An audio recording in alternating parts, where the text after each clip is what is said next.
scheduled. Fail. All right, welcome. Hello. This is Technical Difficulties 101. We've kept you waiting, but you're waiting for all the good stuff. Welcome to the Orca Pod. Annabel, you missed why we've now called it the Orca Pod. Did you follow that in last week's episode? No, unfortunately, I have not had an internet connection since. Well, I just got internet back at 5 o'clock this afternoon. I hadn't had it since Wednesday midday. So while I've taken extensive notes for this episode, I still need to catch up on the Zaddy saga, and I haven't watched the podcast from last week. So Okay. I'm very behind. Forgive me. So that's fine. We're the Orca Pod because in the episode, James Wolfe gave this amazing confessional about how he is the Apex Predator of the game. And when he's talking about Apex Predators, and everyone below him are the plankton to which he is feeding on. So instead of going with, a different sort of Apex Predator, he went for the whale, and which we thought was particularly crazy given his last name of Wolf, and he should have gone with like a wolf theme and like done a "oh" or something at the end of it. Fun fact, the most dangerous animal in the zoo is actually the African wild dog, because they have a 98% success rate when it comes to killing if they decide that they want to kill something because of the amazing collaboration that they have. So there you go, African wild dog, fun facts, and Schneider! Hello, Schneider. Welcome. So that was the Orca Pod. So now we're the Orca Pod. It's a testament / insult to James Wolfe, who I can't wait to get on this show at some point. But he's the Apex Predator. Look, we gave him a lot of credit for the confessional because it's really hard in these games to, do a confessional that's so confident and cocky. But that's what you want to see from a TV point of view. So, claps for doing it. But, we're still going to make fun of you for it. Okay, so we get to this episode. It's a big episode. Annabelle has made notes for me this time. I guess she feels that my rambling, thoughts from one point to the next are not delivering the kind of production she's keen to be a part of. A week off, and now we have detailed notes. Interesting, but we'll go with it. Was it passive aggressive? Yes. Do I regret it? No. We'll see if it improves the show. So we start the episode with now, look, you missed this as well last week, and I think I have to now place an apology. I was livid. I was angry. I was blasting the production of this show for giving this cast fucking umbrellas, like on Survivor. And Ma jumped to its defense saying, it was wet. And I said, I played in wet. I played in wet, Ma. You were there too. She's like, it wasn't the same. It was so wet. And to be honest, this episode sort of made that clear. It was really fucking wet. Like, oh my God. And you know what? I don't mind seeing other people suffer. I live for that. But what I will not stand for is my own suffering. And the audio quality would have been absolutely disastrous if we did not have umbrellas and we had to listen through that rain noise. Because frankly, it was already a little bit, oh my God, Greg, I'm a huge fan too. Yes. It's the Lentil King. The Lentil King has arrived. We sent for Greg. But no, I'm pro umbrella, if only for my own. And can we just moment of appreciation for Liv? She was serving the whole way through this episode, like look after look. And given that they were needing Noah's Ark to get them out of there, I thought that deserved a little bit of extra acknowledgement. Do you think she has like a makeup and hair crew? Because this season's really gone up to a new level. Do you think she's got that crew back in her trailer? Well, I don't see how else she could be so flawless all the time. I mean, I think there's an army probably of 6 or 7 running around with umbrellas ready to touch her up at any given moment. And Dan as well, of course. He looks just as pretty. So surely the team's working on Dan as well. The safari suit, always flawless. We're missing the safari suit with all these rain jackets. It's a bit disappointing. Okay, so we have a confessional of Sophie says that Liv is a natural beauty. Yeah, she's incredible. So she is. Yes, I agree. I got a fresh lesbian manicure just for her. I'm here, Liv. Beautiful nails. So we finally got on Kubadang a bit more clarification. They start actually having a bit of a breakdown of who are we actually with? Like, what is our actual alliance? They're actually having these discussions at last. We always saw that it was Nick and Ma, and then they were deciding, and Sophie, and then and they all seemed very connected with each other. There was a conversation with Sophie and Nick about that. And then would we go with Joe and Malcolm? Well, with Malcolm, which sort of means bringing on Joe, or would we go with Michael, which means sort of bringing on Banfield, because those two were sort of connected as loose hookups to that tribe? And we obviously got the answer at the end of the episode, but they finally were really being clear about their positions. Yeah, I actually drew a very complex diagram I forgot to digitize for this episode, but it was really interesting where all the relationships were lining up here, and it seemed like Sophie was in the best position. So on one hand, we've got Michael and Banfield, which inevitably becomes fractured when Michael, our snaky king, decides to throw Banfield under the bus to protect himself. Max, lovely of you to turn up today. Then in the middle, I feel like no, don't break Annabel's stream. Come on. Tush. In the middle, we've got Ma, Nick, and Sophie, right? And then on the side, we've got Mal and we've got Joe. Now, Mal thinks that he's super tight with Ma, Nick, and Sophie, but that's not reciprocated by Ma. Correct. Sophie says Nick is her number one, but we're sensing that Nick's probably going to go with his crush. And we've previously heard that Ma has no interest in working with Sophie a couple of weeks ago. Did something happen last episode that I missed? I think she's always been with Sophie. Joe. No. There was a period there where they definitely had a little icing of that. Oh, well, in the last episode, Sophie's the one that Ma told on the edit about her advantage and what she planned on telling the tribe. So that was the person she was confiding that information in. Okay, cute. But essentially this came down to Ma. So Ma was saying, or it's Ma who's got this connection with Michael and Banfield, or she's got the connection with Michael. Mal has got the connection with Banfield, and she's thinking about Connor's advice. And she thinks ultimately if she's with Sophie, then the numbers therefore are going to be with Malcolm and Joe. So she might have to cut Michael, even though she doesn't want to. Given that Ma has spent so many weeks actively hating on the Mal-Joe contingent, what did we think about this concession from her? Schneider, no one said papyrus, but love that for you, babe. Yeah. Can you hear me? Sorry, technical issues. Yes.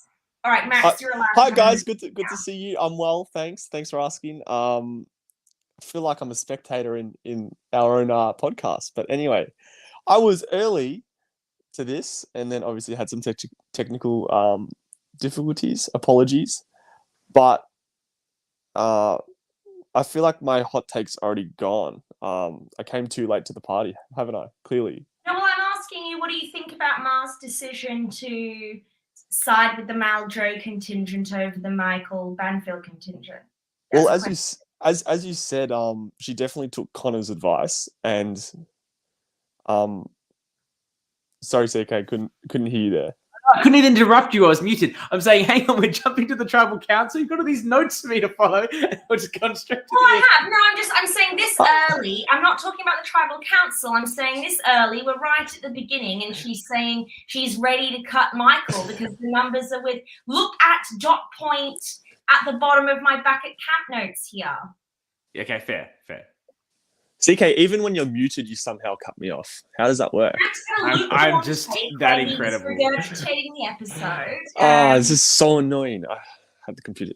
Anyway, no, I feel like it was good that Ma took Connor's advice, and you go to the side that's going to win, and you stick to that side. Is it Connor's advice? it was Machiavelli's advice that Connor regurgitated. You know what? It was Machiavelli's, but I forgot the terms. I didn't want to say it. It looks stupid. It's Machiavelli's advice that Connor regurgitated, which admittedly is better advice to take than Connor's, because let's face it, he's not exactly George, right? Like, when it comes to survivor strategies. Like, exactly.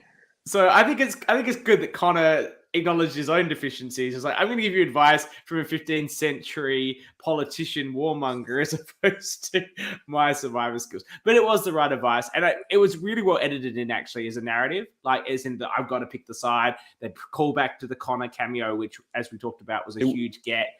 Makes it relevant. It's a really cool way they brought that all together. Without jumping forward, CK, great point. I felt like this episode was edited in a really cool way, where they had the flashbacks from different parts of previous episodes, where it reminded the viewers of the situation and explained the situation further. And even like the sweet touch of honoring Banfield's grandpa with his the pictures, and also the in loving memory at the start. So RIP to Banfield's grandfather. Obviously, very sad news when you lose a grandparent, and it's great how the people behind the editing, or Dan and Liv, just honoured that. The Australian Survivor, the collective was really great. Yeah, and look, really, the editing is great. It went. Look, I started off putting it on, and we're all watching a hell of a lot of Survivor right now, and I'm like, an hour and 15 minutes. I'm like, oh God, you should Blake's comment. But I think that was quite pertinent that Ma was willing to make that move because it was Sophie that was calling the shots, and that she's the one who's in the center of all of these alliances. Yeah. I'd love to do that for you, Banfield. Sorry, CK has all of it was an hour and 15 minutes. I'm like, oh my God, this is going to be a chore. But it was so well put together that even though it was long, and I said it to you today when you're going to watch it, Annabelle, it's long, but it's good. And it was a really great way of doing the pre-merge ep, of really pulling together all the stories from the pre-merge and now setting us up for the merge. So they did a great job. Should we jump on to Win You and what was going on with them? I wanted to just mention there with the editing and Blake actually speaking to Banfield's comment. Banfield's story was incredible this episode. Not just like the little bits, like the callback to his relationship with the iconic Bradley, or the time-lapse footage of that shed that was stunning. But even though this is jumping ahead a bit, there was actually this really cohesive storyline for him throughout this episode. So here at this first bit, we have this really funny story about Blake's relationship with Grandpa Brad, and how they've made these jokes that Blake would never cut it on the real Survivor because he's too sheltered. Then, halfway through the episode, we get this really sad music, beautifully edited piece about how Banfield's suffering in the rain and he's cold and he's not doing as well as the other players on his tribe. And then it kind of finishes with this like beautiful little cherry on top in Banfield's exit confessional, where he says, "I just didn't play hard enough. I came in here wanting to be the glue that held us together." And I just felt like this narrative that was kind of started with this conversation with the grandpa saying, "Are you cutthroat enough for this? Are you built for this intense survival situation?" was really nicely and subtly shown throughout the episode. Yeah. It was really well done. Really well done. I agree. I think what we might do, let's do this in a slightly different order now that you've done your notes. Let's keep talking about Kubadang. Hey, I know the name now. Wow. And we know what happens to the challenge. We'll talk about the challenge in a minute. We'll talk about Kubadang, we'll talk about their tribal, and then we'll do the challenge, and then we'll talk about Win You, right? Cool. As a way of just flagging it. So that's what's going on with Kubadang. Let's talk about the vote that they have. So they have a vote. They're going to go into this vote, and we talked about the choice. And I think we've really talked this quite a bit about why they've chosen Banfield instead of Joe. And it was really a choice. It was Sophie's choice, and Sophie has the ability to I know I am using the tribe name, Sophie. Because I wrote for him the notes I wrote for him. Sophie's that is the reason they're in front of me. It's all Annabelle.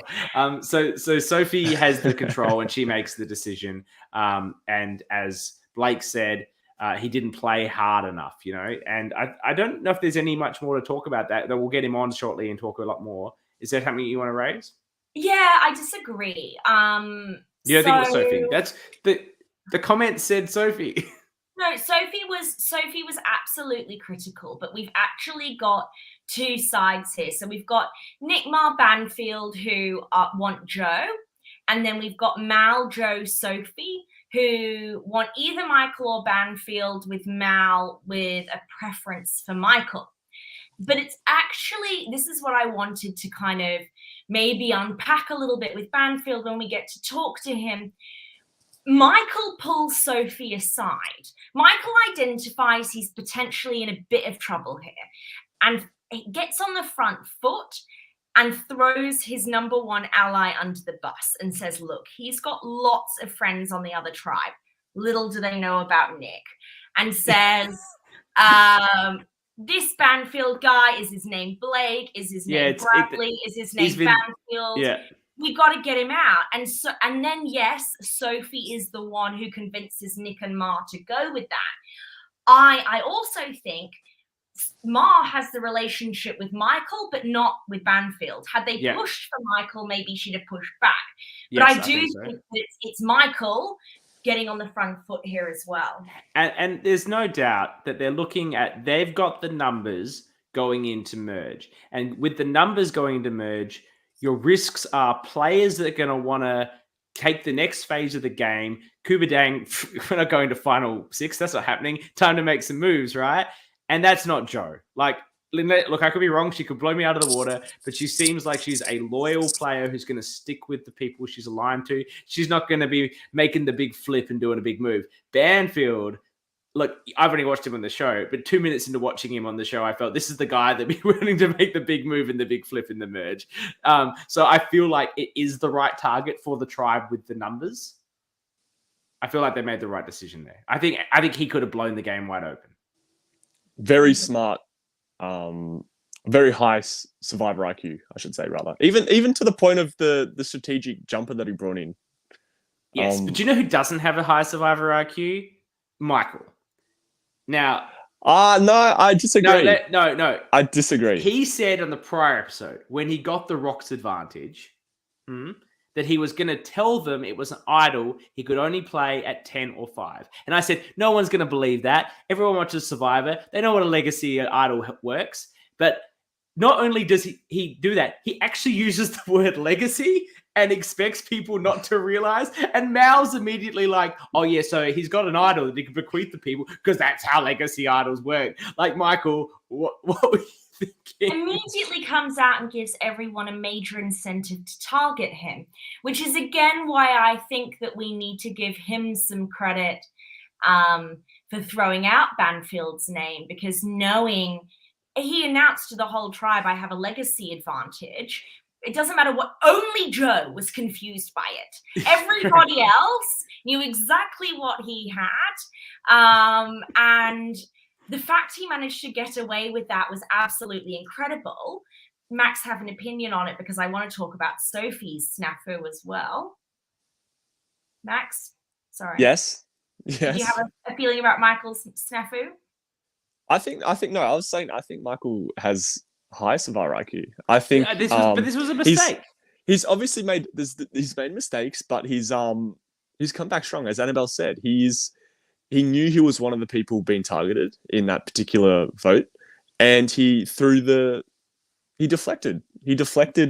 He saved I'm just giving him shit for the legacy thing. He is good at Survivor, but the legacy thing was stupid. Especially when we saw Mel explaining his idol to us in his confessional. I thought that was brilliant. Yeah, it was and that happened a little bit early. That happened earlier in the episode before Michael actually explained to the whole tribe about the idol. So I thought I liked that little. The word legacy means with an idol. Like we all watch. And Mal, as we know, is a massive Survivor fan, and another one with a huge Survivor IQ. So he's aware of everything. As soon as he just Hang on. Hear I'm the going to word. change up. I'm going to change up the format even more. I'm going to change No, up the I format. have something to say first. Okay. Before you change the format. Change the format. I think this is where, I mean, I know Banfield's played minis, but I think this is where Michael's extensive org experience really made a difference. And Max, we've lost your video and your microphone. And that's getting on the front foot. So yeah, he made the F up with the legacy confession, but then immediately knowing, shit, I'm probably on the front foot, and getting really aggressive in that gameplay is something you wouldn't do if it was your first time playing something like this. Banfield played orgs maybe 5 to 10 years ago. Okay. Well, when you were 7? Banfield. No, okay. So here's how I'm going to change the format, because we've got Banfield waiting. Let's bring Banfield in. Let's chat with Banfield. Then we'll take Banfield out. Then we'll do Win You. We'll talk to Haley, and then we'll bring them both together at the end. Perfect. Sounds like a plan. Because we've only talked about Kubadang. So let's bring in the man, the myth, the legend, Blake, Bradley. Is there other B's in there? Triple B, Banfield. Welcome to the program. Hey, honey. Hello, everyone. Just quickly, let me. My partner's watching Big Bang in the background, so just let me know if you can hear that. No, it's not too bad. Like, it's a little noise. It's not too bad. I can sort of hear it. It's all right. Yeah. Now, my important question to you. All right. You're called Banfield because you go by the name Banfield. It's a pretty simple explanation to give to anyone. Why the elaborate lies about the name? This goes back to before the game started. So what happened was, just before our first challenge, like before the cameras were on, we're all in a circle telling each other's names, and someone asked, then it came to my turn. So someone asked me, it's like, oh, what's your name? I was like, oh, Banfield. It's like, oh, okay, that must be your last name. What's your first name? I was like, oh, it's Banfield. I was like, your first name's Banfield? I was like, oh, what have I done? I just butchered this so bad. and then I doubled down on that. I didn't put down the shovel. No, I dug deeper. They said, oh, so what's your last name? And I was like, oh, Bradley. I was like, oh, wait, no, Banfield. That doesn't make any sense. Banfield, Bradley, Banfield. It's really, this needed to be on camera. So good. It was for us. Social anxiety just triggered, and I was just fucked everything. Babe, what a mess! Look, I love the method. There's a real survivor strategy. I know this probably wasn't your strategy, but there's a real survivor strategy to introducing yourself with some sort of nickname. Like, certainly when I introduced myself in Melbourne Survivor as CK, the only people that actually fucking called me CK were the people that were actually aligned with me, and the people that weren't kept calling me Chris. It was a pretty good fucking indication of who actually respected my wishes and who didn't. It's a little survivor tactic for those out there. You're so right, Chris. You're so right. Yeah, it's so weird, isn't it? Banfield, I have a burning question. So we've talked about Michael's legacy advantage, but Sophie came back from the sacrifice last episode, and she told you all, I was magnanimous. I knew Haley, she's suffering. I said, Haley, take the advantage. I don't want a bar of it. And then only moments later, you are at the challenge, and it's very loudly announced by Dan, well, Sophie, due to your decision at the sacrifice the other day, you need to sit out of this challenge. And yet we saw no blowback from that whatsoever. Can you just talk me through, was there something that we didn't see? What were you thinking or feeling? Honest to God, it was the weather. I did not give a shit what Dan and Liv were saying at that time. I didn't care why Sophie sat out. I was just like, I'm fucking cold. I was sitting there, I was like, the whole time. I just wanted to sit down and get out of the rain. I just didn't give a shit. Fair enough. I think there's a really good narrative Sophie could have actually spun about it once she found out what the challenge was. Because it was for individual immunity, it could have been that Haley had an ability to take someone out of the challenge as an advantage. It only really works once you get there and you find that out, and then you're pretty good at spinning some lies. But like, it was sort of there more than any other. I didn't understand why she was lying. I don't understand why anyone was lying about the ultimate sacrifice. Everyone knows what's going on. Yeah, that's right. But you didn't get to go though, did you, Banfield? No, so No. So- that eating challenge, when Yeah. they picked Malcolm instead of me, Anna was looking at me, and I kind of just backed away behind Malcolm because they had picked James, and I already knew everyone thought I was tight with James. So if I was like, oh, I'm going to go off to ultimate sacrifice with James, oh, I'm just going to kill myself my game. So I'll just say, hey, don't pick Or me, you pick could that have guy. got safety without power. See, I didn't think that far ahead because, well, I was too busy freezing to death. You were shivering quite a lot. Yeah, they even gave you that edit as well. In that moment, Banfield, how comfortable were you feeling within your tribe and your alliance? Oh, what alliance! By the As in- third Michael, challenge, you had Michael. Did you believe you and Michael were? Who was your No. alliance? Let him talk, CK.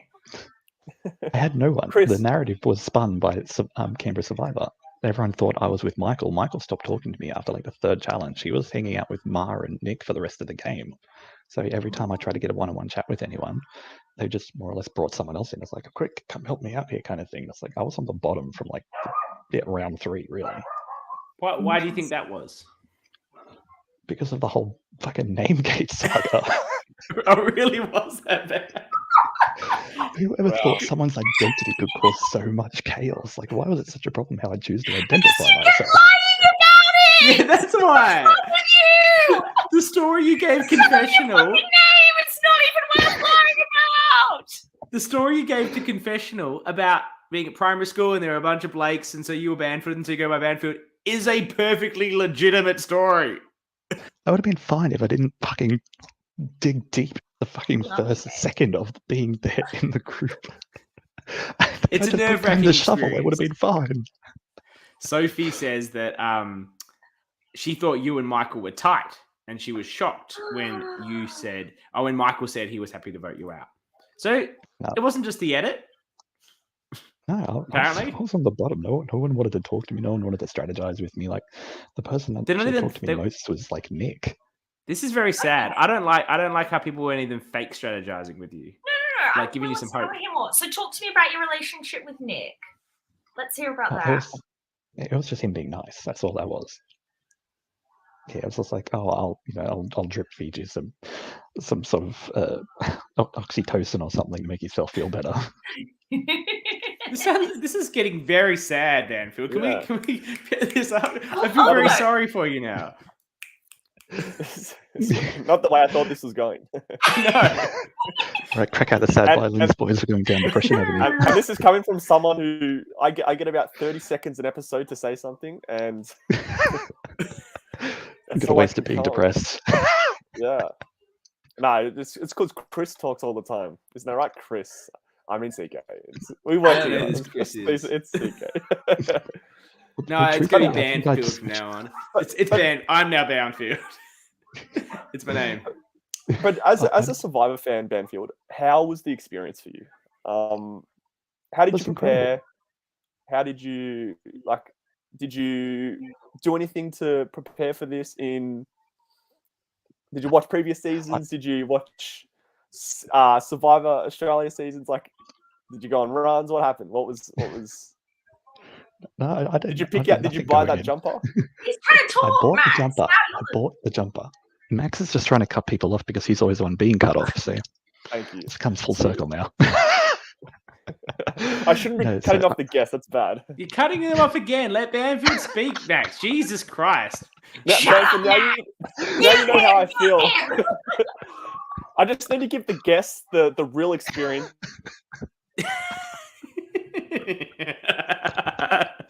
That'll do it. I'm Oh, gonna so- ask the other. Oh, sorry. Go back. Okay. You can join the the other pod, whatever it's called. I don't care. You can be serious Oh. over there. This is the fun show. I can't even remember what the fucking question was. That's why this is the fun show. You How have a did you- special diet. Did you work out for this 24-hour experience? Not at all. I bought the jumper. That was about it because I wanted to be, fun and quirky. But yeah, it kind of Do you was think like you came across? detrimental. Do you think you came across as fun and quirky? Oh God, no! Fucking everyone pinned me in this like big old thread. It's like I really just wanted to have a good time, just hang out with people and have a bit of a laugh. But like everyone took the game so seriously. As soon as I the would have fucking found Namegate saga went out, I may as well just been fucking sitting in my car for the rest of the day. Fucking hell. Namegate is my favorite thing now. Really, Hate I think so much. I was intimidated by the jumper. I would have been intimidated by the jumper, and I would have used it as a reason to like throw you under the bus if I was playing with you. Yeah, but truth be told, aside from my identity, aside from my personal life, I did not tell a lie the whole game strategy-wise or anything like that. And yet I was still considered untrustworthy and threatening. Well, I Well, you said just told us- before that if you got to the merge, you were the sort of guy who could look to flip and turn it into exciting. Are you that sort of guy, or am I doing a misread there? It all comes down to a variable at that point because of where I was in that position. Then, of course, flipping was definitely sort of in the narrative just because I had nowhere else to go. Why would I be the bottom of a 6-person alliance? No, fuck that. So Talk to me about, I think, a really interesting narrative we're seeing this season, or we're seeing but is unspoken, is about the pre-game relationships. And I think that you obviously have a very surface level pre-game relationship compared to, say, Nick on your tribe, who has very close relationships with some of the people on the other tribe. Talk to me about your pre-game relationships and how you thought those were going to factor into your game versus how they really did. Well, truth be told, the Orca, big wolf dog, he and I actually hosted a podcast together. Ooh, okay. Yeah, he and I hosted a Survivor podcast together, maybe a few years ago now. But yeah, so How long did you do that Sorry. podcast for? That's How long was that close. 4 episodes. Okay, so it died quickly. Yeah, it wasn't really like a longevity thing, kids and life and shit. Yeah. So, but that was fun whilst it lasted. But yeah, going into that, I didn't know he was playing, so he was the first person I saw on the day. So I was first person to show up. Next was James. Next was John. But they arrived like at the same time. So I walked up to James and be like, "Hey, nice to meet you. I'm Banfield," trying to emphasize my name and who I was going with into the game. Yes, and plenty of emphasis. And then he turned around at the very first tug of war challenge when he and I went into the challenge to verse each other. He said, "All right, Blake, let's do this." Oh no! Are you fucking serious? No. So, and is that why people thought you were close because he was calling you a different name? Yeah, that's exactly why. I mean, in fairness, he's calling you by your middle name. That's pretty buddy stuff. You're making me cringe. Do you think the Orca was throwing you under the bus here, or you think he just did not realize you were playing such a tiered level of different name game? An unforeseen Survivor approach. Mate, I was playing checkers, he was playing chess, like for sure. You must have cut him off too many times in the podcast in the past, and just had to get you back. I was the CK, he was the Max. That's what happened. I think it might be the other way around. I think so too. You literally stole Max's strategy to win an orc recently, babe. Don't even at him. I was doing it facetiously and still won. It was very weird. Like CK's playing chess. I'm not even playing checkers. I'm playing noughts and crosses. That's how far below. I want to say, James. Sorry. How did you quickly, what happened feel? with James? Yeah, shush. Excuse me, Max. Calm down. That was CK. How did you feel about the farewell message that somebody? What? I've got a question. He's fucking trying to tell you something before you ask a question. Shut up. Oh, is he? Sorry. Yes. Continue. Hang on. So, if anyone was actually paying attention, at the ultimate sacrifice of episode 5, they didn't actually show the conversation between Mal and James. Yes. What had happened was that I had a chat to Mal after the game, and then went to Dan after the game with that information. Was that James was actually dragging me, like, on a pretty harsh level, apparently. I don't know what was actually said. And I just went to Dan, just like, "Hey, if this is actually true, can we just, not just drag my personal character here?" And Dan was like, "You know what? There's actually no point to showing this bit because it doesn't play into the narrative whatsoever anyway. So yeah, sure, I'll cut that out."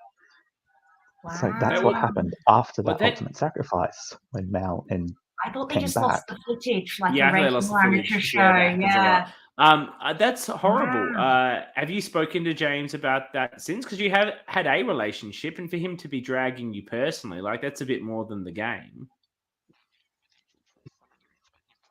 So we're not hearing you. Yeah. Oh, sorry. Is it better? Yeah. Say again. So I don't know what the actual truth of the matter is, but he did try and message me a couple of times afterwards, unrelated to the game. No apologies or anything. But then until like last night when I was on the other show, I made mention of this as well. And then he sent me a personal message saying, "Hey, I don't know what was said or anything like that, yada, yada, yada, but I apologize for this kind of stuff." I was like, you know what? I just don't have time for it.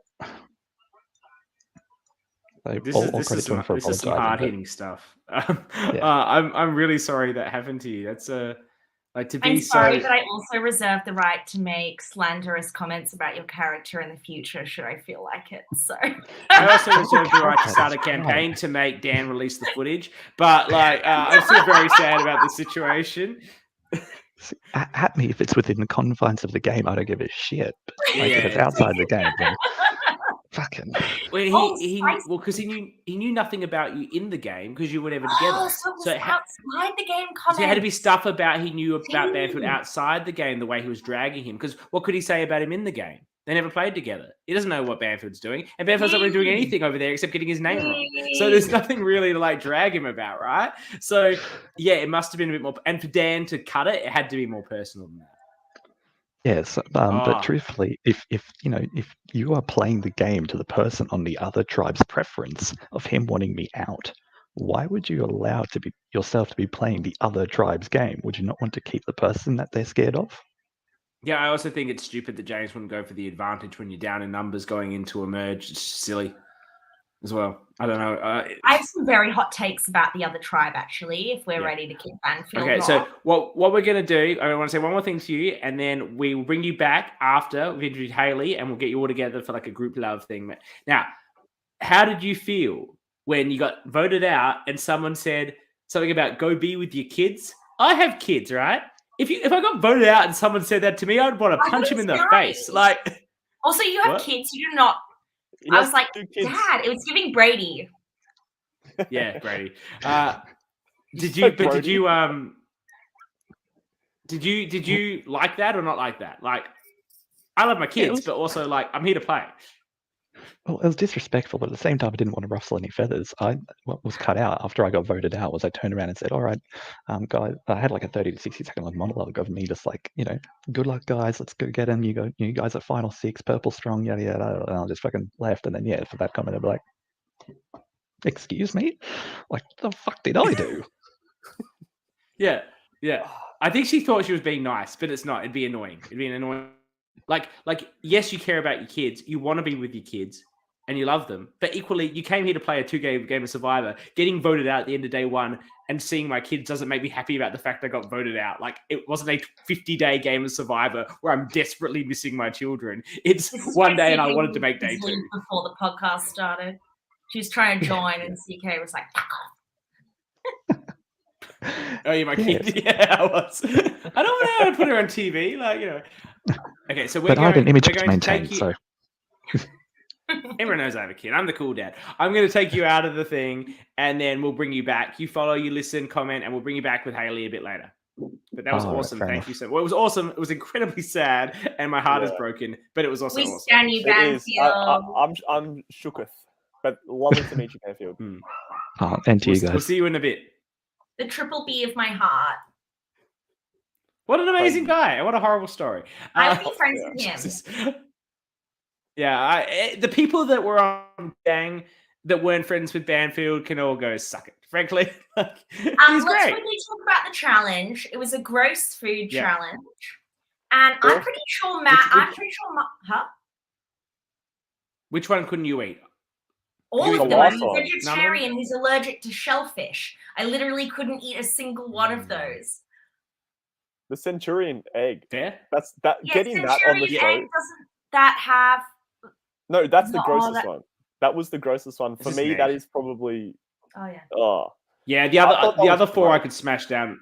I thought the other 4 I could smash down pretty easy. But the Yes. egg, look, at the egg, I'm going for immunity then, so I can probably do it. I thought about buying one and like eating it on the show just to show how tough I am. But then I'm like, no, I'm not that tough. You're going to do it on the Decided to do show just to prove a point? You're probably Yeah. gagged. Why All are right, you CK. shocked? CK, next I have a week, strong you have stomach. to- I can do this stuff. Would you do it on the It's podcast? my at least? challenge. On the podcast. How about Yeah. next week on the podcast? I don't know. It seems a bit gross. I'm not doing it for immunity. I'll do the oyster and the jelly. No. As in, do The it oyster next and the week on jelly this would be podcast. delicious. If I wasn't incredibly allergic to oysters now, I could do the oyster and the jelly.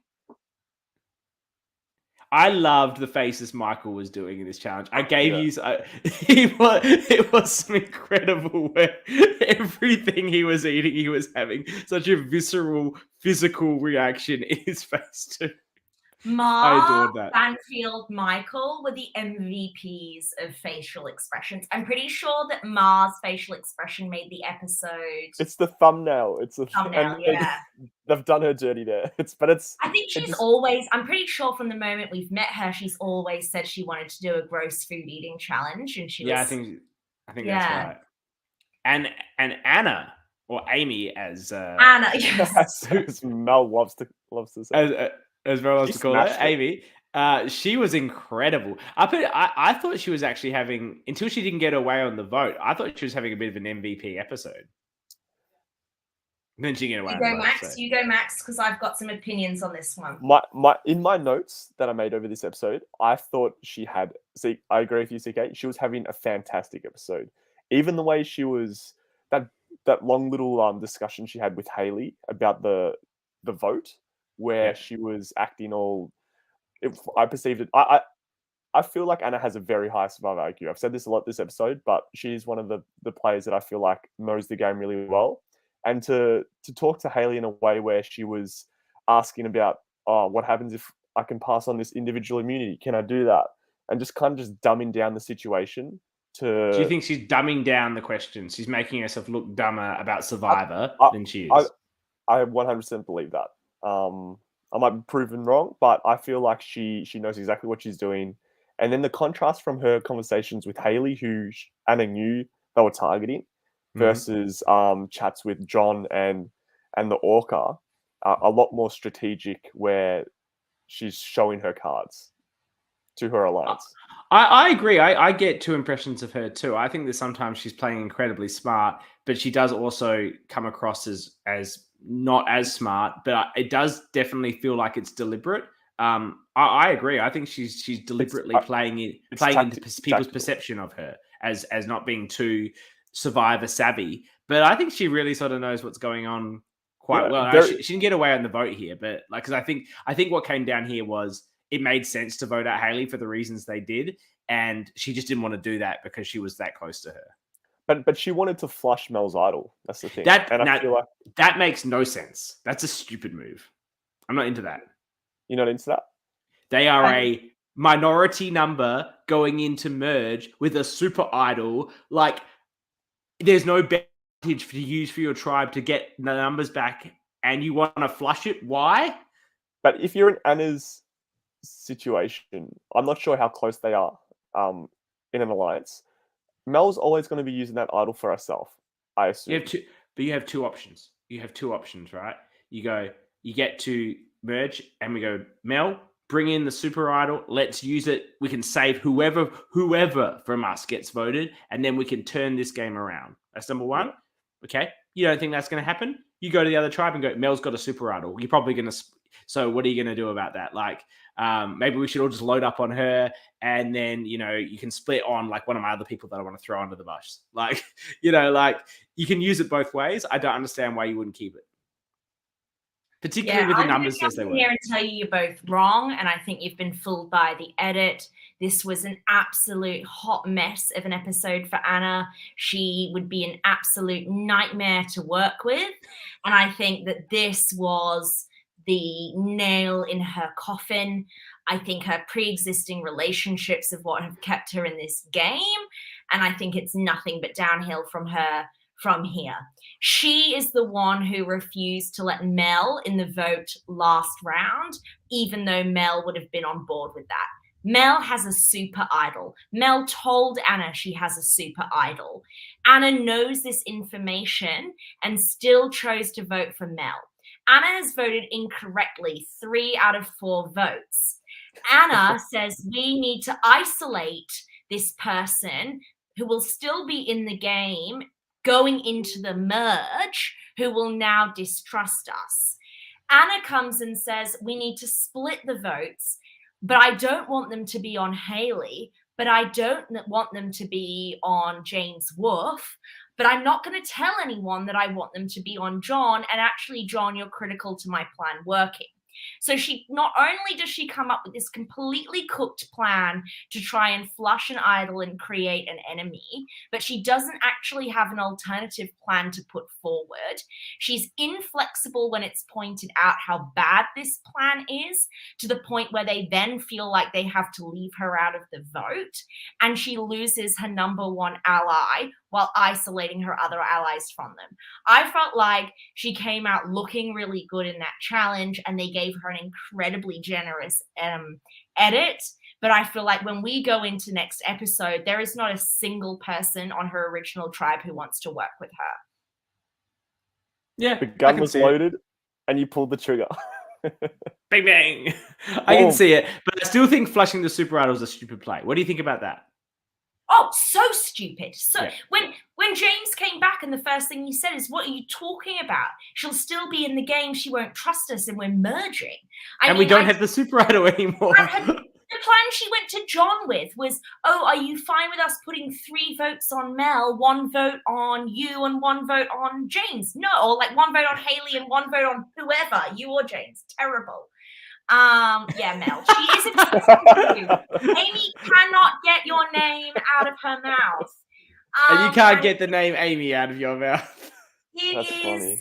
It was, don't get me, nice comments. Stunning. When I saw Anna with her hair scooped up underneath that beanie, it reminded me just how gay I am.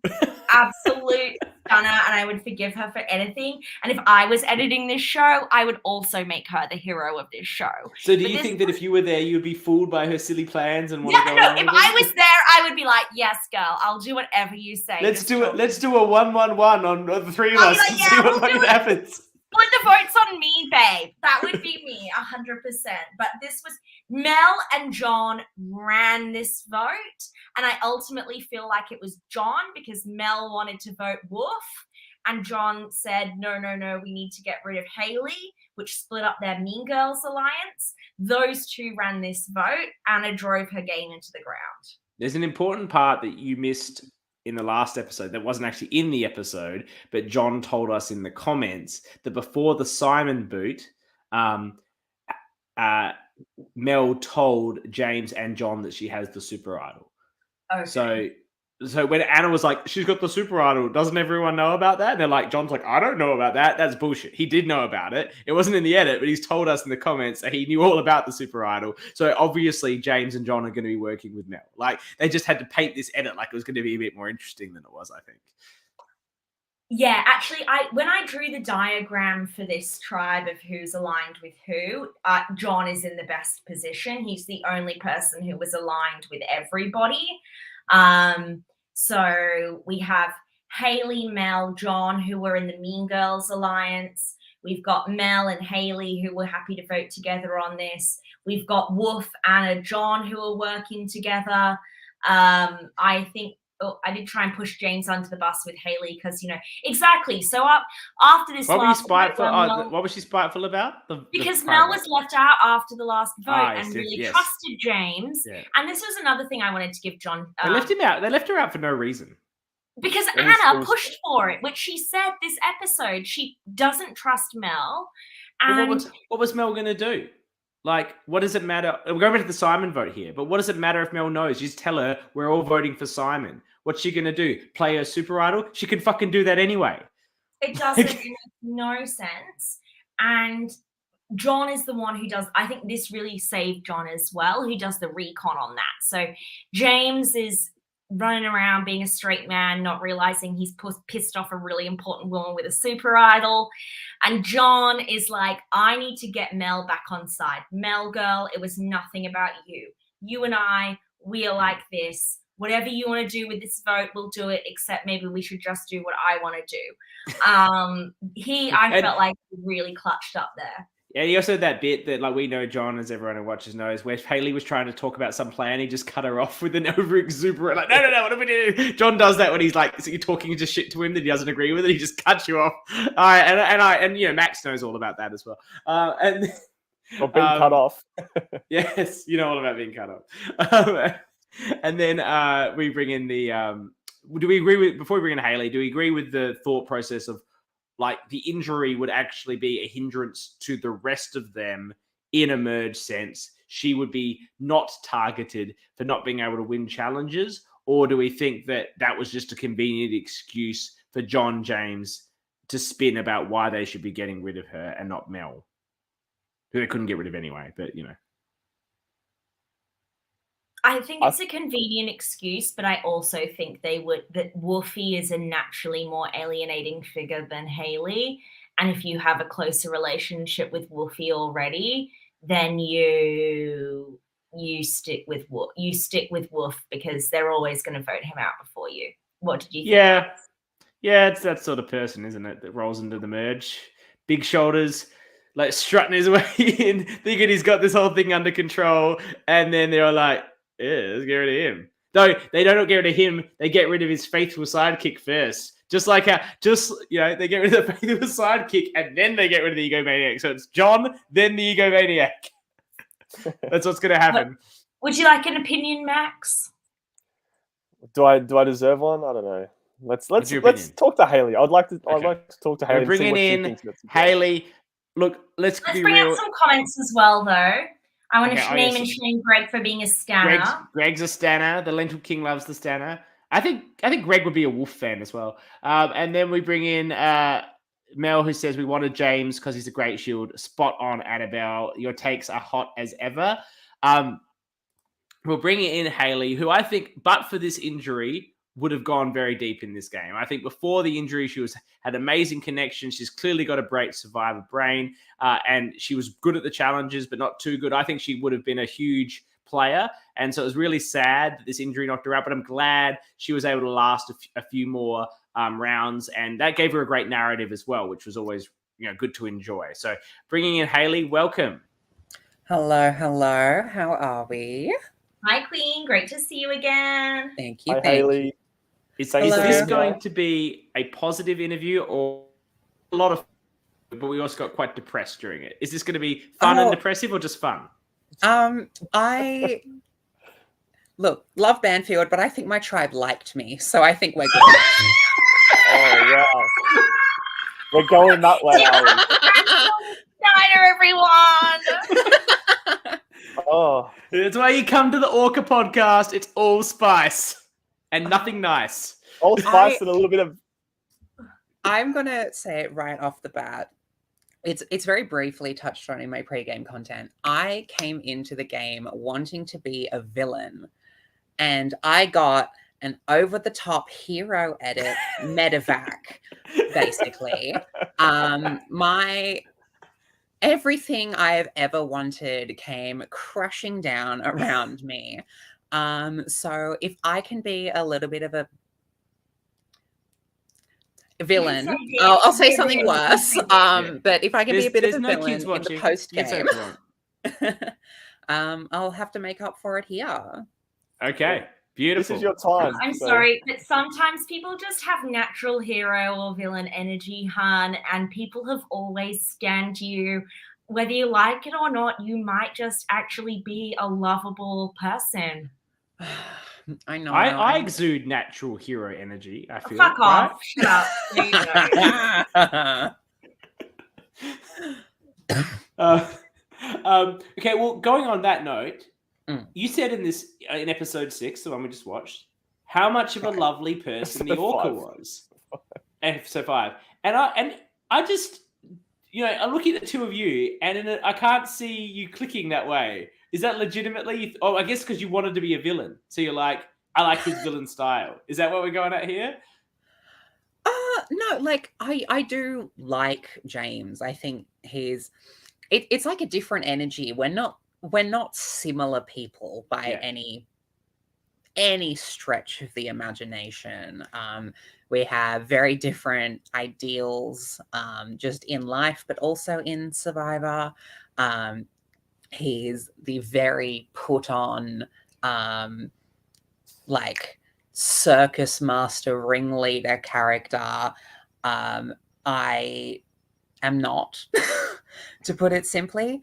But I also think like so much of Survivor is always going to be like connecting with people that you aren't like.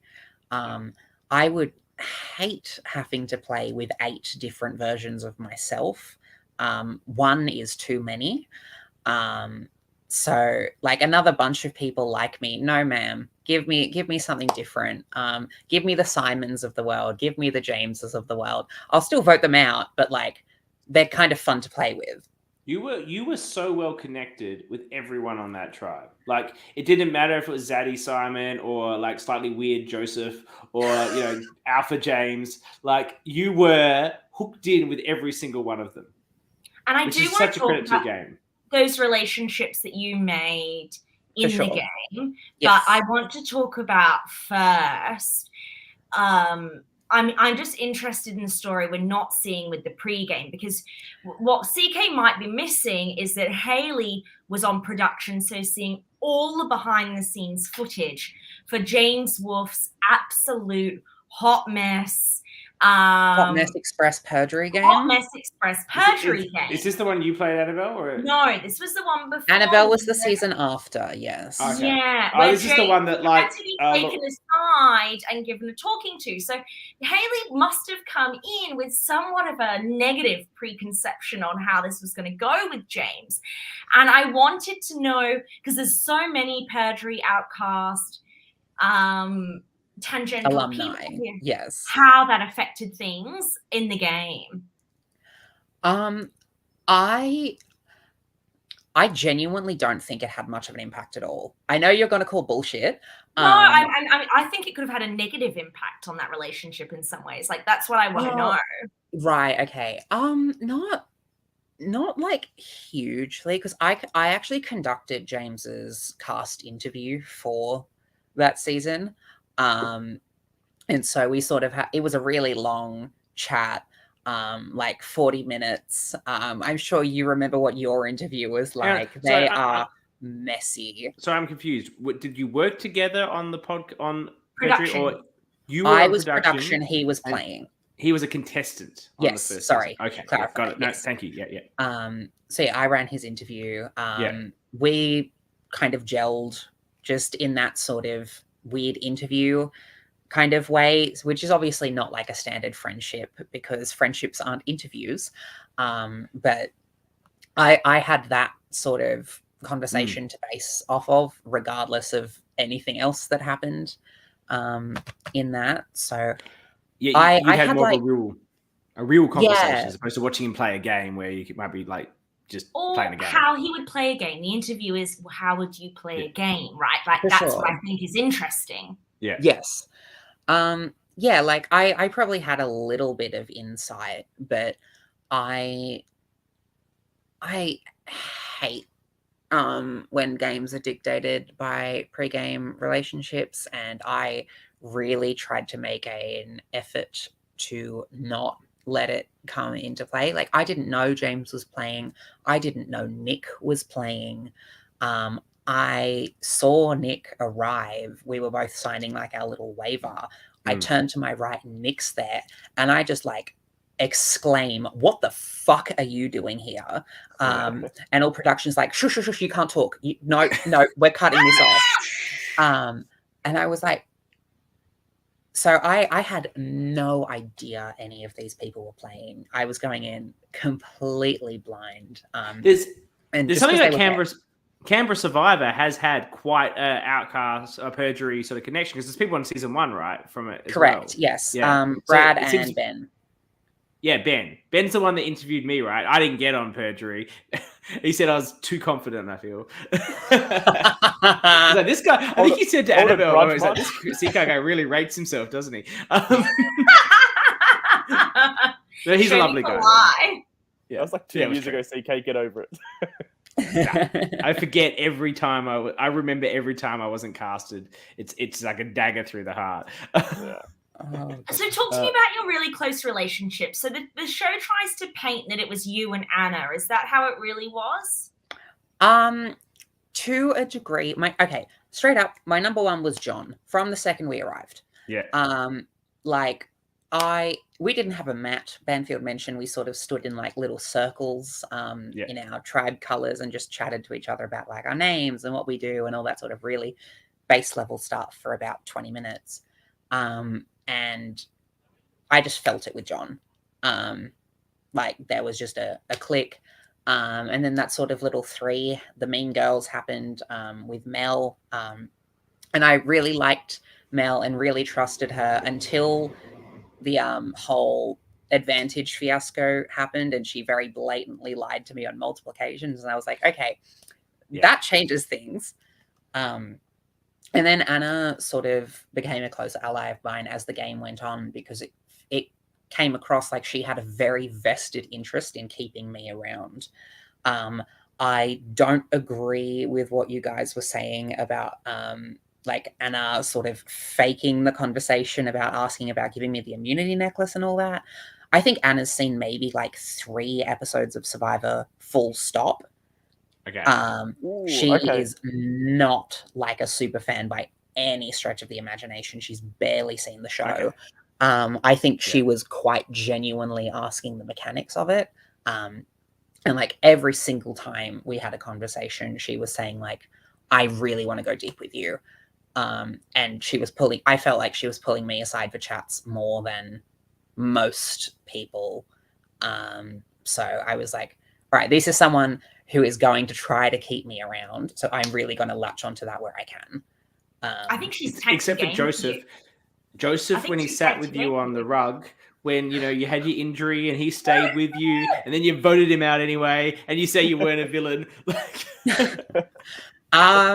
Look, Joseph was the person I didn't trust him from basically the second we arrived, and I did genuinely appreciate like him sitting there with me, and I said that in that voting confessional, but he was still the person I wanted out that round. That never changed. I can appreciate it on like a kind human to human level, but he was not good for my game, and he was gone. Yeah. Haley, I'm marrying someone from Winu. It's Zaddy Simon or Icon Joseph. Which one am I picking? Oh, for you? For us. My love is your love, babe. Oh, the three, you, me, Simon. It's a match made in heaven. We're doing it. Oh my god, he could totally handle us both as well. He said that he said he's not going to get divorced again, so you've missed out. They all say that. Catch me at 55. I did put to him that you wanted to get it on. I know, I watched that bit. You watched that bit? Okay. Wonderful. This is the Spy Show. Canberra After Dark. Yeah, this is the Spy Show, not the Night Show. We're getting all the She was in the comments, not the DMs, which is good. Oh my goodness. We're just straight up in the comments. We went hard nothing. And then, do we have anything more we want to bring Haley, or do we bring Banfield in and continue? Good question. Have you seen Haley? But I want to CK, go. Fine. No, have you seen Banfield since you played? Or is this going to be the first time reunited? I'm pretty sure this is the first time we've really had the opportunity to speak or see each other, because we're just in like different areas, really. Yes. But you share a bond. You are both the people that had the sucky thing of just missing out on the merge, which, other than being first boot, is like the worst thing that could happen to you, right? And we were both voted out right around our birthdays, which makes it even better. So I want to hear, we'll get together, and this should just be a bitch fest against the rest of the cast. Let's have some fun with it. Before that, though, I'm all for it. obviously your ankle was a huge part of your Yes. game. Afterwards, did you check it out? What was actually the problem, or what was wrong? Oh, I fully just rolled it. Like It was wrong. it was nothing serious. So obviously, like, That's good. because I was voted out at the end of day 1 and I was injured and it was raining, I wasn't going to stay at the camp. I wasn't going to sleep in a tent with a bad ankle overnight. That's kind of not my vibe. So my partner's in Canberra, so I went slept in an actual bed, gag. And it was pretty much fine by the next morning, which just made the whole experience so much better, because if I'd made merge, it may have been fine. So you don't even get to stay overnight together for the first night. How does that work? You're there. The option was there. I chose no, I mean, to go as a tribe, like in the game. So. Oh yes. So yeah, Banfield and I were booted like it was probably 7 p.m. Maybe 8 p.m. even. It was fairly late. So is it a one night game? No, that's just the pre-merge. Oh wow. Yeah, so could the contestants go home before the for this first night, or did they have to stay there and sleep? I believe all the people who like made merge stayed. I'm pretty sure that they sort of had to, but the people who didn't kind of had the option. I was planning on it originally, but obviously the injury kind of got in the way of that. I didn't want to sleep on uneven ground in the cold and potentially worsen my injury. So there's no accommodation for those that were voted out. It was just a tent. It was just a tent, or if you already had accommodation or something. Yeah. Because I think on Survivor Canberra season 1, Ash told me that after the first day they all just went home or went to a hotel or something, and then came back for the second day. So in season 2 they've upped it. Yeah, I think part of that was also because the campsite like kind of flooded or something. Yeah, I think Ash said something like that. How did this one not flood? Like, oh my god, that rain. Oh, don't even get me started. Haley, at least you had an umbrella the whole time. Well, yeah, I specifically needed the umbrella so my fucking bandage didn't get soaked.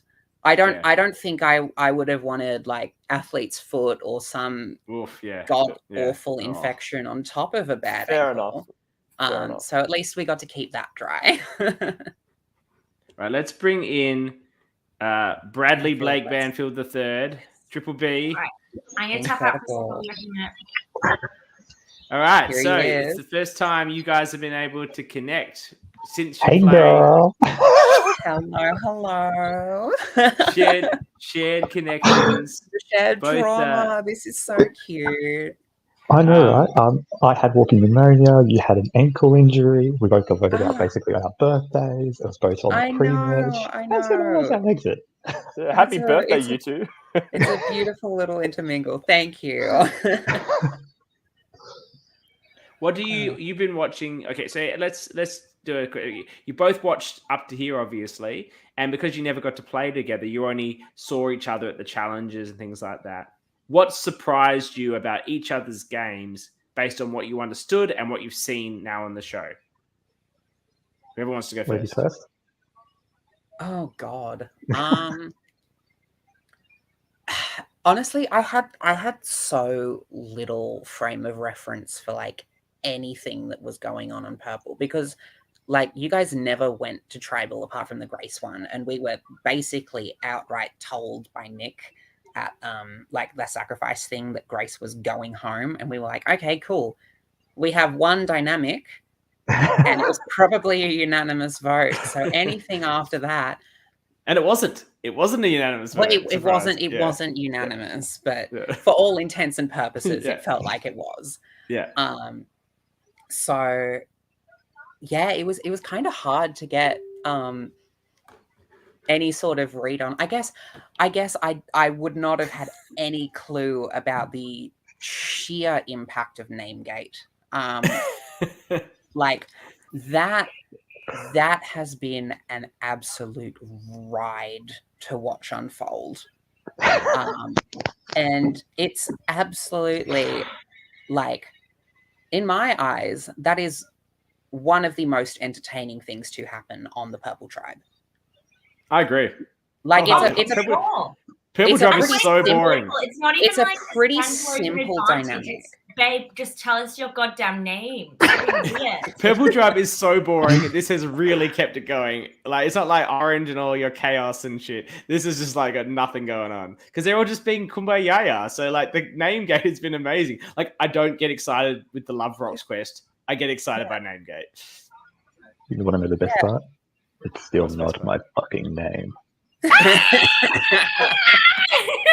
Oh my god, breaking news. His name is Ben. A year in the making.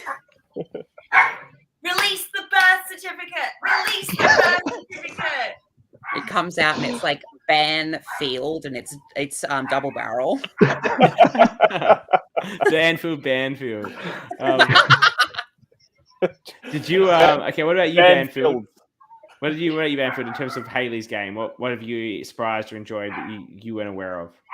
Well, the dynamic that we understood on Venue was that Simon was like in control because he was charismatic, he was a little bit older, so wiser kind of thing, and he was good at challenges. So we thought you guys wanted to keep him around, so we expected him, James, you, Haley, and John to be like a type 4. Okay. So that was sort of what I was peddling, to my understanding. But what surprised me about your game was how you were the most socially charismatic one. Like, nothing personally against you, but like you coming out as like in the actual season was you were like bored out of your fucking brain over at Orange. And I figured Why if were you you were bored? on our tribe, you would have had the time of your life. Did you see some of those early conversations? We heard about the Joseph ones. They went on. Oh, a while, I was more referencing that round 1 tribal council where I was like, we talked about books, reading, like. I was the person who had to keep the conversations moving. Okay. Don't worry. Someone needs to do it. Someone needs to keep things going.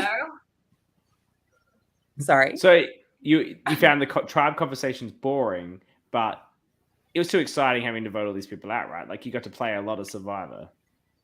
Oh, for sure. Yeah. Yeah. No, like it was just those very early ones that it was like Before the game starts something rolling. Going. Yeah, before the game starts rolling.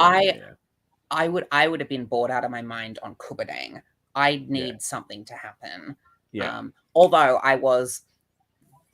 you guys got Connor, so you win some, you lose some. I was bitter about that. You particularly a stan of Connor, or is it just anyone from Australian Survivor would be pretty exciting? Both. I adore Connor, and I think it would have been very poignant as someone. He got injured in the first episode of his season when he burned himself. I think that would have been a very cute little story. And it's a very big part of why I voted Joseph out. That was personal. Because he cost you the Connor. He cost me Connor, and I was like, you're done. It's over. He was exceptionally bad in that challenge. He was awful. I wanted to be the catcher because that was when my ankle started playing up. But I also know how to catch. You would have done better with it. You could have been a broken ankle and still done better than Joseph. 100%. Yeah. 100%. Would have you one-upped Joanna, calling like with the whole his amazing eyes situation? His amazing Oh my god! How How would have you beaten that moment, Haley? What would have you given us? What would you have given the viewers? Oh, it's hard to say. I probably would have made some reference about like, oh, this is a spiritual soulmate. You were injured. I'm injured. It's meant to be. Life imitates art. Yes, Sophie, bring up this comment, please. Sophie says, haha, Haley and Joe are going each other way to get to Connor.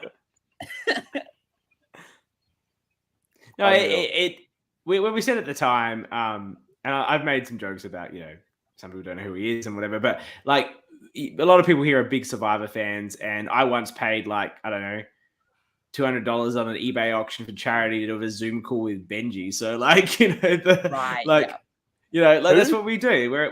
we're fans of it. Like we want to have that access, and it was a huge reward. And he really like if I was you, I would have taken charge and said, Zaddy, you're catching the fucking things. Like Simon could have caught that shit in about 5 seconds. Take charge.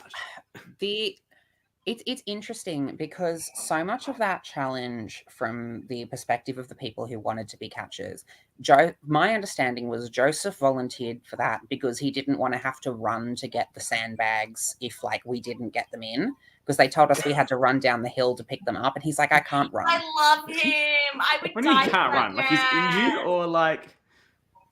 Oh, I just don't think he was very good at running. Put That Sophie's was- comment on. Sophie's That was comment. my understanding. That's great. He He can't run and can't catch. Yeah, pick a struggle. Yeah. I feel But like he he could have did been good say at the we had puzzle. him. We obviously had him on the podcast a couple of weeks back, and he said he did, in fairness, say he should have done the puzzle. He absolutely should have. He could have done literally anything else, and I we think he probably maybe would had have been a good at the chance. puzzle. He probably would have been good. He got a probably puzzle would have vibe. been. Catching. Did you do the puzzle? What about you, Banfield? You didn't do the puzzle. Were you interested in that? It was strategic that I didn't do the puzzle. I Yeah. actually love puzzles. And I Mm. thought, well, I'm already a bit of a physical threat. Why would I want to be a mental threat as well, but being good at puzzles? So I was like, A physical threat? You were the remember physical that? threat? Banfield Ben- was Banfield- challenge beast, who was targeted specifically for being a challenge beast. Oh, they were. That's why they said that at the tribal council. Yeah. In fairness, he did clutch up in a lot of those early challenges. I was going to It's say, fair. yeah, Banfield's the reason we lost the first challenge. It was him and Simon. No, Dom And is the Dom. reason you lost the first challenge. Simon's foot was not out of the circle. Dom's just making shit up because that's what Dom 100% does. Was 100% was out of the circle. Even if it was, those circles did not need to be that fucking small. I would agree. Like- They were putting Dom in a hard position to make a line. What ball is the work. point? Oh, keep your feet inside a circle this big. Good luck. Stand on your tippy toes. This is great. This is the kind of content you can get on the off-brand show because we don't have to be nice with these. We're unaffiliated. In fairness, we all had to stand in the same size circle, but yes, it was fucked. No, What I you didn't know. actually see was I was swinging around on one leg like a goddamn pendulum against Simon. Yeah. you That also- one that one was close. Did you also win the sandbag thing, or was that Nick at the end? That was The noughts and crosses. that was win use only win. Oh, was that against? No, it was against Nick at the Yeah, end. that was our clutched up only that one. win, and that was also the only immunity challenge that didn't come with a reward. Yeah, so we didn't want to win it, so we just How gave much? you one. So how much of the food did you guys eat at the eating challenge? How far did you guys get from memory? I threw up at the second one. The sardines, really? Yeah, the sardines. You were out second on that, weren't you? I took too much of a big bite. Like I just tried shoving the whole thing in and just got lodged. I was like, Oh, And God. and Haley, you went out on the oysters and jelly. The oysters in jelly. If they'd been fresh oysters, like salty, that would have been fun. No, that was dried oysters. That shit was Oh, concentrated. like canned. Yeah, that shit was concentrated, and it made the entire cup of jelly taste like oyster juice. Ooh. But it was also delicious. like each person had a different flavor of jelly. You could see they were all like colored. Yeah. That wasn't flavorless. Like it was, I think mine was purple. It was probably like black currant. So it was like Yeah, a but- fake black currant jelly mixed with the most pungent oysters. dried seafood stench. Yeah. That was literally like an entire cup of jelly. And I was like, this is rotten. I think I could have done the fisheye. I think I could have even had a chance with the egg at the Centurion. end. Yeah. That fucking jelly was the rankest thing I've ever put in my mouth in my life. And like I stank for hours afterwards. You see it You tribal. were I burping I a did lot. that- Your gas problem was not a joke. That No, was I probably- literally burped in Mel's face like 4 times at tribal council. With your oyster jelly breath. Oh, she was like, I hate you. You stink. It's probably why she voted me out. And I There will was not blame her. There was a good Well, point not- when there was a group of you talking and you just kind of came in with that. It was great. Good TV. It was so embarrassing because that was literally the only thing I'd eaten that day. We didn't get rewards. Yeah. The I only know. thing in my stomach was shit jelly that tasted like oysters. Anna somehow just powered through. It's like, I'm feeling good. I feel a bit bad, but I'm feeling good. Like, what a powerhouse. Look, we've gone an hour and 20 here. We've gone longer than the super long hour and 15 episode that we just watched with your boots. So I think we'll wrap it up. But I want to say thank you both for coming on. This has been some really great content. You know, that's what we try to do with our show. We want it spicy, and you guys have been super spicy. There's some deep dive information that we didn't know, which is fantastic. People get all the juicy tidbits here. So we love you coming on, and we really appreciate it. Really appreciate you guys putting yourself out there to play one of these games. A lot of people don't understand why people do it. Like, you get nothing from it. Yeah. You're putting yourself at risk. You're putting yourself a chance of not being liked by your whole tribe, or somehow getting a hero edit you didn't want. Like, that's just part of the risks you take. Or an injury in a one-day game of. I also injured myself on a one-day game. It took me 9 months to get my knee back. So I know how you feel. I think that's just old age. Yeah, it is a factor. Both are there. I know how that feels. But you've got to throw yourself out there, and a lot of people don't get it, but we get it, and we love it, and we love this community, and we love people coming together and celebrating it. So thank you for playing, and thank you for coming on, and for being such great value to the content of this season. You're both obviously stars of the pre-merge. And without stars of the pre-merge, it's a really boring season because nothing really strategically happens there. So you need the stars, you need the big characters, and that's what you guys were. Pre-merge is where it's at. We stand the pre-merge. Yes, queen. Thank you so much. So thank you, guys. And also shout out to Schneider. Don't forget the 2023 Maverick Cup coming up in just 2 weeks. Oh my God, Schneider